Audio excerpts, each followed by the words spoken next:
Storytime with Tim, sharing my stories of long ago, back on the old porch, bloodhounds and all my relatives telling stories about fishing and all kinds of stuff. If you're new to the channel, please subscribe, leave comments, hit the notification bell if you like. Give me a like, hit the old hand thing, and let your friends and family, and your doggies too, know about Storytime with Tim on my YouTube. Below the video, you'll see a thing that says more. Click on that, opens up the description of the video. It has my merch store that's brand new, Amazon store that I have, my disclaimer, and some other things in there. So click on the link for my merch store, help support the channel, and let your friends know about it too. So let's get going on Storytime with Tim. Happy New Year. Went from 2019, now it's 2020.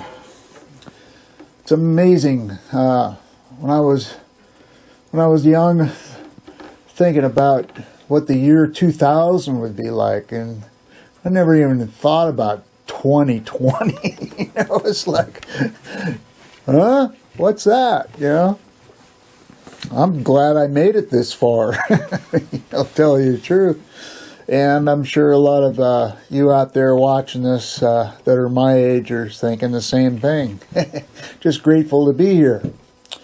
Hey, I got a new toy for Christmas. I got a wireless microphone. Yay! Fits right in my pocket here. And then the other part of it is hooked onto the camera. So it's pretty nice, not being hooked up to a cord. Be able to move around and all that. Anyway, story time with Tim. Well, it's been a while since I've done one of these, mainly because I've been busy doing other stuff, plus my other channel, Tim's Workshop. I've been trying to put out a how-to video once a week on it to keep that one up.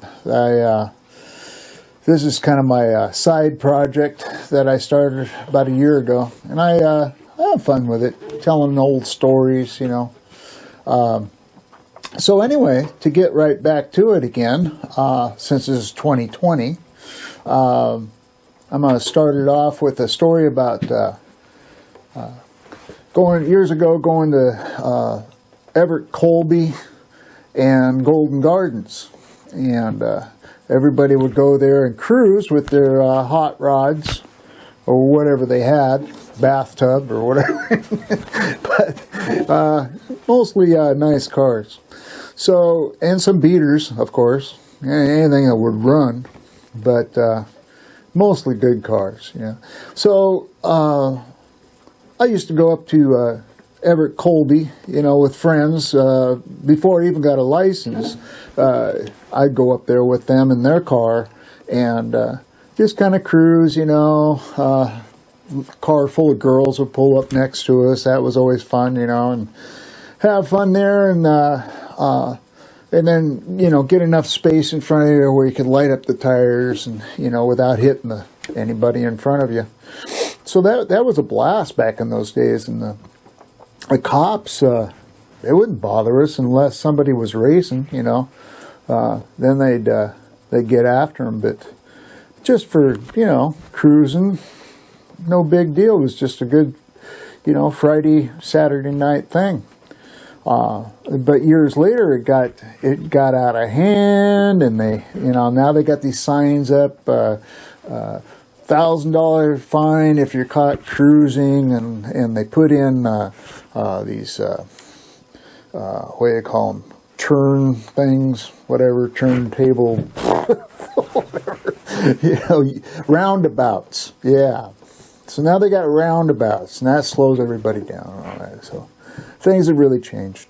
And then another place we used to go, of course, was down at Golden Gardens, down closer to Seattle, by Shoal Bay, which is by the Sound, you know, not too far from the Sound. Well, actually right on the Sound. So later, when I had my own car, I would go down there by myself, you know, or with friends, but usually by myself. I'd just, you know, bored or whatever, you know, a Friday night, Saturday night. I'd go down there and see what was going on, and, you know, everybody was racing, as usual, you know. So I'd park my car and go wander over, because I didn't want to race my car. For one, I would have got beat, you know, but, or caught by the police, you know, so I didn't want to do that either. So I went over there, and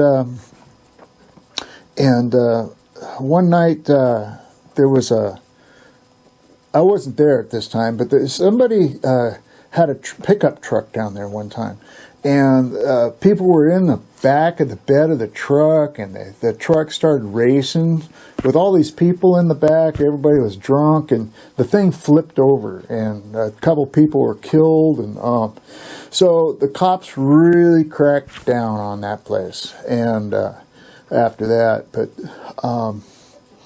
you know, and then the people that lived up in the area, up on the hillside, they would complain because of the noise too. But it took Seattle slowed everything. You know, the city council or whatever. You know, got homeless living all over the place, and people are scared to even go in the courthouse down there because off of 3rd Avenue, because they'll get attacked. You know, and it's a mess. So even back then, you know, unless somebody actually put some heat on somebody, they would not do anything. You know, they were more interested in getting their taxes or whatever from everybody. So anyway, I went down there in the day, Golden Gardens in the daytime one time. A lot of times, you know, because it was a beach, you know, a beautiful place to go during the day. And this friend of mine and I went down there, and we didn't know that how strict they had gotten, right? It had been years later, so we went down there, and we were sitting on the hood of the car in the parking lot, and he said, "Hey, you want a beer?" And I said, "Sure." You know, we had a 6-pack with us, you know, so we just popped the caps and started drinking a beer sitting on the hood, you know, just kind of looking at the ladies, you know, walking by and stuff. And all of a sudden, this guy comes walking up, you know, out of the blue, and flips open this badge. And he wasn't even dressed like a cop, you know.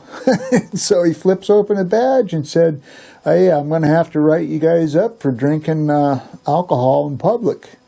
And really? I mean, out here? Seriously? Yep.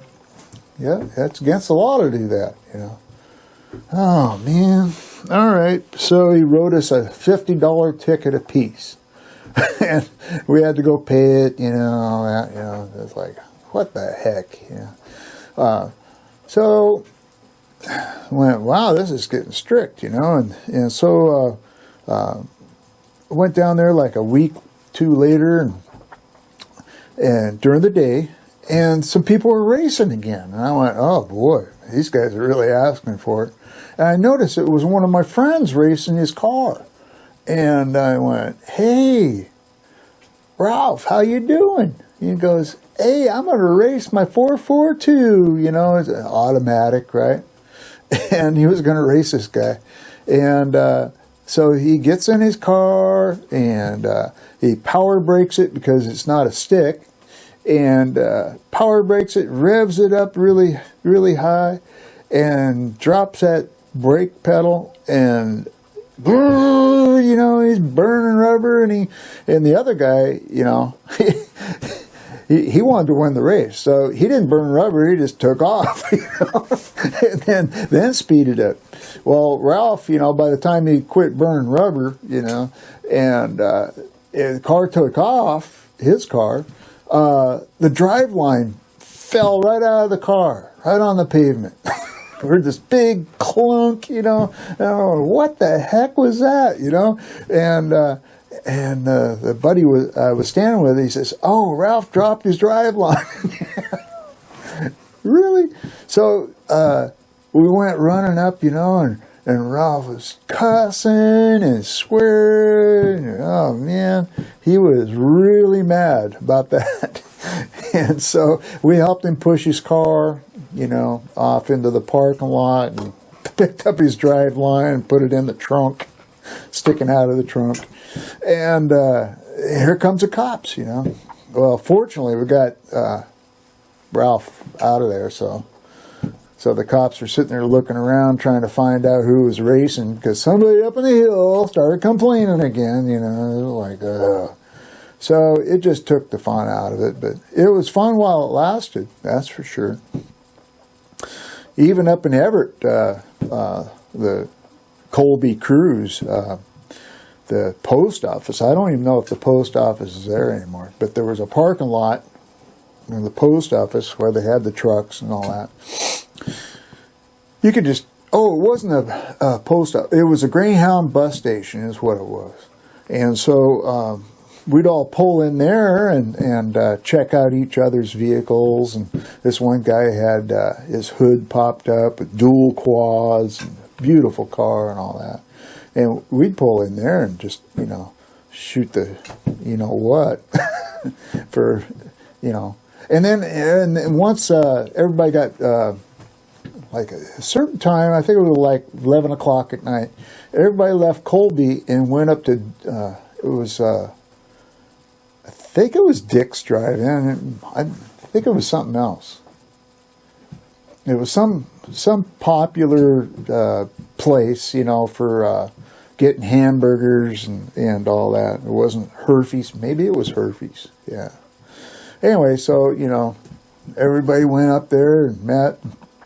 And it was a good place to get away from the cops, at least on Colby, and go up there and have fun. So, so those were the good old days. Cruising Colby and cruising Golden Gardens.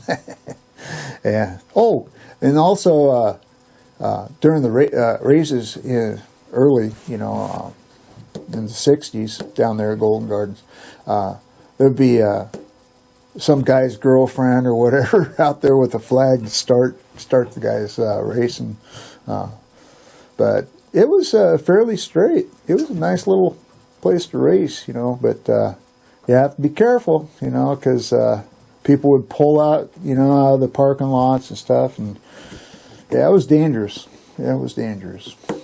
Anyway, you like the story time with Tim, please subscribe, leave comments, hit that notification ding-a-ling bell, and leave me a like. Thanks.